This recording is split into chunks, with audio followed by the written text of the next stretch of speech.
Hello and welcome to Kids Gotta Come Out with the Internet, a Girl Meets World video podcast. I'm Dan, and today I'm reacting to Girl Meets I Do, the big wedding episode. It's a really tough one for me because I think it is a well-crafted episode for the most part, but I can't get past my Boy Meets World. I don't know if it's biases or not, because I feel like the way that this Sean arc has been handled, this isn't great storytelling. But this episode on its own, if it had come at the end of an arc, like an actual arc, I think would have been a really nice capper to his story and a really great thing for Maya. But it feels like an ending that had no middle.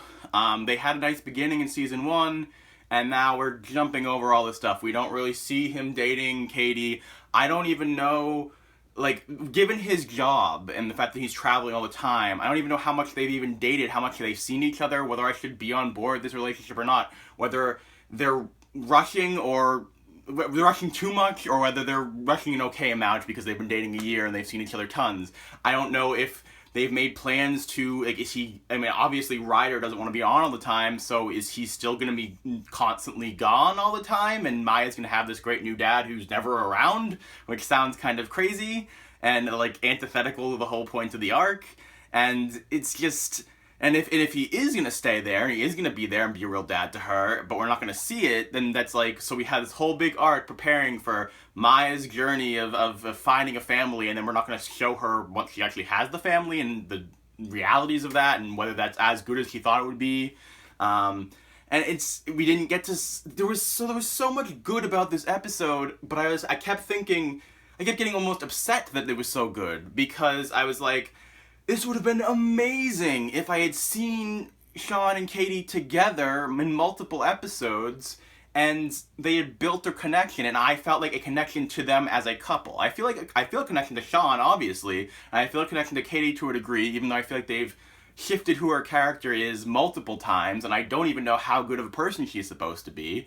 But I don't know anything about them together. I never saw them grow together. I never saw them argue. I never saw them, I don't even really know what they like about each other. And it's like, yes, sometimes it's harder to find that. And they certainly showed that they, acting-wise, I think Ryder and Cheryl did a phenomenal job.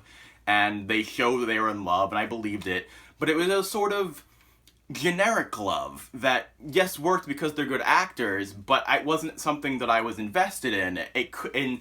And I want to be invested in Sean. As someone who's cared about him for 20 years, I want to be invested in the end of his arc, because this was the culmination of everything he went through in Boy Meets World. And yes, he's a secondary character on this show, but if you're going to give him a big culmination of his arc, then give us a little bit more, or just don't have this type of big culmination.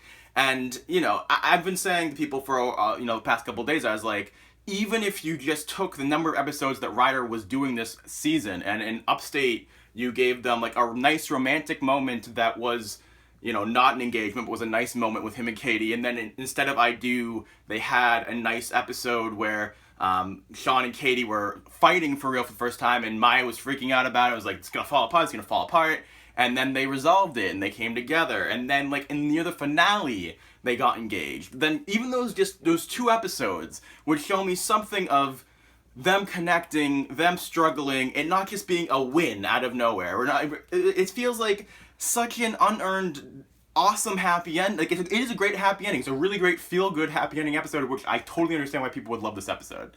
But I don't want that before I get how they win. They just suddenly win. And it really feels like season 2, where everybody would win every episode just because they wanted to, and it's like, Sean struggled so much, and it's great that now he's not, but I wanted to see how he came to that place, how he got to the place where he's finally ready for this, why he's the right person for him, why he was the one who was able to make him be ready. And so I feel cheated out of something that I think I would have really loved, because I think that this was a great ending. I can't. But on the positive side, I thought there was a lot of good things.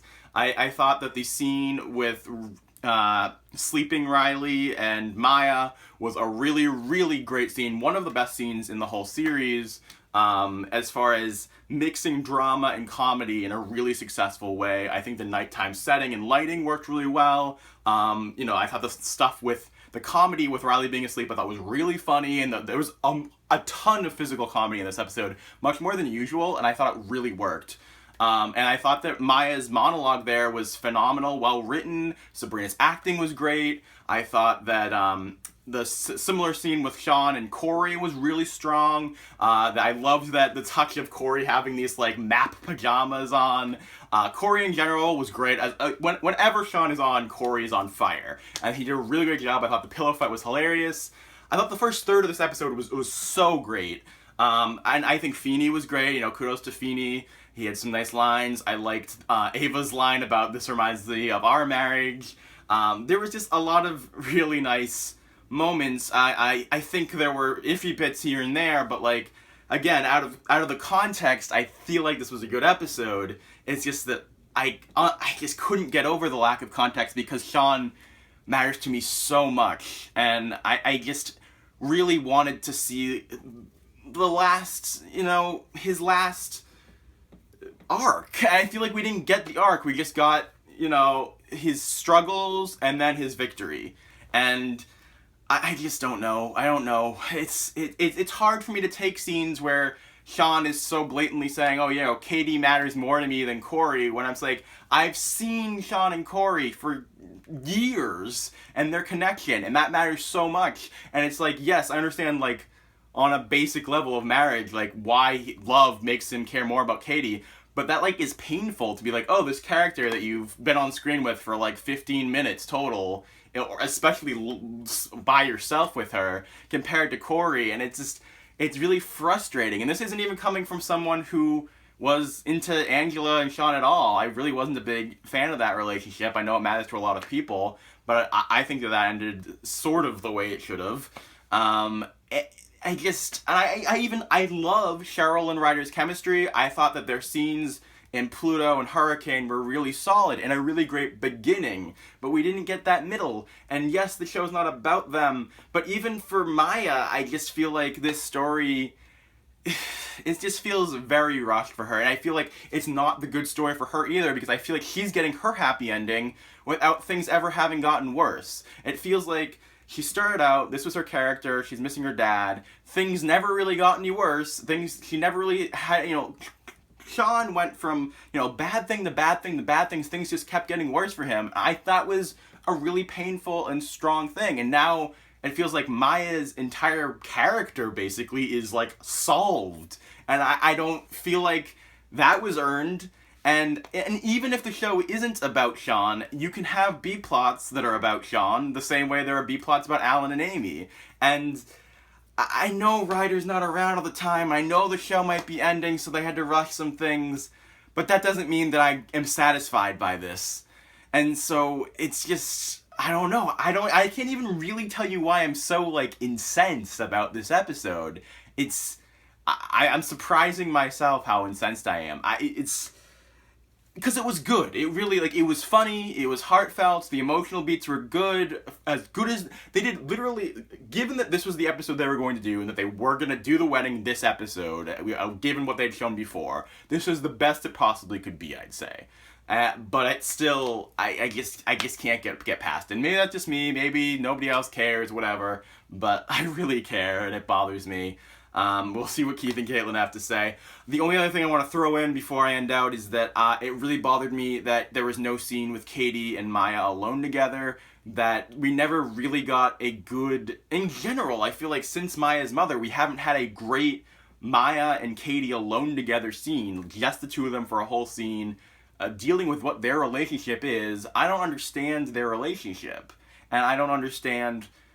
It just feels complicated, and it feels muddled, and I want her to go to her mom about being worried about, I don't want you to see you go through this again, and her mom to explain why things are different, and to apologize for how things had been, and say, thank her for everything she's done for, and for them to thank each other, and it's just like, it all comes back to that Maya's problems all got solved by a man coming in with money and fixing everything with ease. And instead of showing a nice complex relationship with a troubled mother and her daughter and them coming together and realizing that they can be enough for each other, which I think would have been a really powerful, relatable story, instead we have Sean, who I love, but is being placed in this like white savior role. And they're saving him too. That's not untrue, but it just feels really icky, and I don't know. I'm sorry. I'm gonna save some of this for the podcast. If you guys want to hear more of my thoughts, Keith, Caitlin, and I are recording on Sunday. A podcast will probably be out Monday after I do aired. Thank you guys so much for listening. Leave your comments below, and I'll see you next week.